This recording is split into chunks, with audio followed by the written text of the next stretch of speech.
বাঁচাও, বাঁচাও।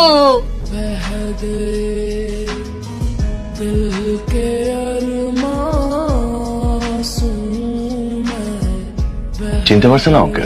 দেশদ্রোহী একটা ছেলে ক্যাম্পাসে থাকে কি করে? যে ফেসবুকে উল্টাপাল্টা পোস্ট করে, ইজ রেপিস্ট। শোনো, যে করেই হোক আন্দোলন করে হলেও ওকে ক্যাম্পাস থেকে বের করো।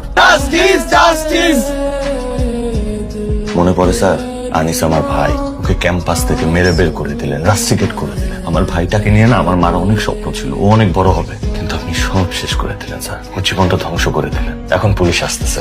আমি তোমার ভাইয়ের কোনো ক্ষতি করিনি, বিশ্বাস করো। আমি কেন তোমার ভাইয়ের ক্ষতি করতে যাব? ইনফ্যাক্ট আপনার ওয়াইফ আমার সাথে প্রেম করেছে, আমার মোবাইলে প্রমাণ আছে। ঠিক আছে ভাই, হ্যাঁ ঠিক আছে, থ্যাংক ইউ ভাইয়া, আমি জানাচ্ছি। রিমি, প্রফেসর কালকে রিসোর্টে যাবে। I am ready. এখন আর কোনো প্রমাণ নেই, সব শেষ। একদিন আপনি যেরকম করে সমস্ত প্রমাণ মুছে দিয়েছিলেন, আমিও ঠিক একই রকম করে সমস্ত প্রমাণ মুছে দিয়েছি। তোরা দুজন মিলে আমাকে ফাঁসিয়েছিস। মোস্তাককে ফাঁসানো এত সহজ না। মোস্তাকের একটা ফোন কলে পুরো দেশ ওলটপালট হয়ে যেতে পারে। প্লিজ তোমরা আমাকে ক্ষমা করে দাও। কত টাকা লাগবে তোমাদের বলো? কত টাকা? 1 কোটি, 2 কোটি, 5 কোটি, যা চাও আমি তাই দেবো। টাকা দিয়ে যদি পৃথিবীর সব কেনা যেত মিস্টার প্রফেসর, তাহলে পৃথিবীর সমস্ত সত্য হেরে যেত।